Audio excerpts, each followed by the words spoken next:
আজকে এখানে আসার কারণ কি? দেখুন, আজকে আমরা ত্রিপুরা প্রদেশ এনএসওয়াই এর পক্ষ থেকে টিটিআইডিসির যিনি সিএম ওনার সঙ্গে দেখা করতে এসেছি।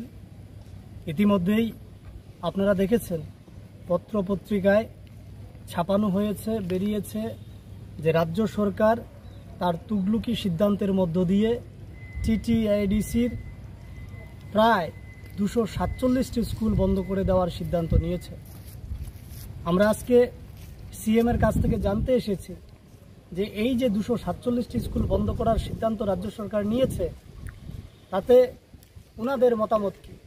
ওনারা বলেছেন যে এই সিদ্ধান্তে ওনারা সহমত নন, আর রাজ্য সরকার স্কুলগুলোর মধ্যে ছাত্র সংখ্যায় কম এই অজুহাতে স্কুলগুলো বন্ধ করার চেষ্টা করছে। ওনারা টিটিআইডিসির তরফ থেকে জানানো হয়েছে যে আমাদের বিদ্যালয়গুলোর মধ্যে শিক্ষক নেই, শিক্ষক দেওয়ার জন্য শিক্ষক স্বল্পতা দূরীকরণ এটা হচ্ছে রাজ্য সরকারের কর্তব্য, কিন্তু রাজ্য সরকার এইটা না করে এই পাহাড়ি অঞ্চলের মধ্যে স্কুলগুলোকে বন্ধ করে দেওয়ার একটা ষড়যন্ত্র করেছে। এই ষড়যন্ত্রের মূল উদ্দেশ্য হচ্ছে যেন এই পাহাড়ি অঞ্চলের ছেলেমেয়েরা প্রাইভেট স্কুলগুলোর মধ্যে ভর্তি হয়, আর রাজ্য সরকার যেন তাদের বিদ্যা ব্যবসাটা ভালো করে করতে পারে। এটা এক।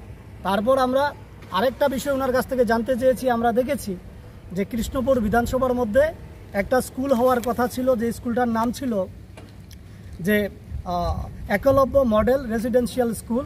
সেটা ছিল 480 আসন নিয়ে একটা স্কুল হওয়ার কথা ছিল। সেখানে ফাউন্ডেশন স্টোন লেট ডাউন করা হয়েছে, কিন্তু স্কুলের কাজ এখনও শুরু হয়নি। 2023 সালে সেই ফাউন্ডেশন স্টোন স্থাপন করা হয়েছিল। বর্তমানে ওনার সঙ্গে কথা বলে যেটা বুঝতে পারলাম যে বর্তমান ট্রাইবেল ওয়েলফেয়ার মিনিস্টার বিকাশ দেববর্মা ওনার উদ্যোগে সেটাকে কৃষ্ণপুর থেকে কল্যাণপুরে নিয়েছে, কিন্তু এখনও কাজ শুরু হয়নি। উনি বলতে গিয়ে বলেছেন যে উনার যেই নির্বাচনী ক্ষেত্র পিত্রা, সেখানেও একটা স্কুল একইভাবে প্রতিষ্ঠিত হয়েছে, কিন্তু এখনও সেটা চালু করা হয়নি। তো ওভারঅল আমরা যেটা বুঝতে পারলাম আজকে টিটিআইডিসি এরিয়াতে এসে, যে রাজ্যের যে বিজেপি সরকার খুব সুপরিকল্পিতভাবে পাহাড়ি অঞ্চলের ছেলেমেয়েদেরকে শিক্ষা থেকে বঞ্চিত রাখার একটা অপপ্রয়াস করছে। আর এডিসির তরফ থেকে তারা শরিক দল হওয়ার সত্ত্বেও রাজ্য বিজেপি একনায়তন্ত্রভাবে টিটিআইডিসি পরিচালনা করার চেষ্টা করছে। এবং উনি বলেছেন যে মাত্র 35 লক্ষ টাকা বছরে দেওয়া হয় 1632টা স্কুলের দেখাশোনা করার জন্য, অর্থাৎ মেনটেনেন্স করার জন্য।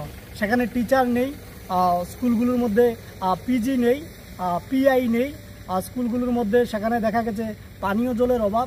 সমস্ত কিছুর দিক থেকে রাজ্য সরকার অনীহা প্রকাশ করছে এই পাহাড় অঞ্চলের ছাত্রছাত্রীদের উজ্জ্বল ভবিষ্যৎ করার জন্য। তাই আজকে আমরা এখানে এসে ওনার কাছে একটা ডেপুটেশন দিয়ে গেছি। আমরা এখানে এসে ওনার কাছে যে ডেপুটেশনটা দিয়েছি, ওনার কাছে আমরা দাবি করেছি যেন উনি being the chief of the TTIDC authority, উনি যেন এই বিষয়টা ভালোভাবে লক্ষ্য করেন, দেখেন, এবং রাজ্য সরকারের যে হঠকরি সিদ্ধান্ত 247টা স্কুল বন্ধ করে দেওয়ার, তার বিরোধিতা যাতে উনি সিএম হিসাবে, অর্থাৎ এডিসির সিএম হিসাবে উনি যেন তার বিরোধিতা করেন এবং এই 247টা স্কুলকে রক্ষা করেন। পাশাপাশি এই 247টা স্কুলে যে সমস্ত ছাত্রছাত্রীরা সরকারি খরচায় পড়াশোনা করছে, তাদের ভবিষ্যৎকে যেন সুরক্ষিত রাখেন। এই আবেদন নিয়েই আজকে আমরা এডিসির সিএম এর সঙ্গে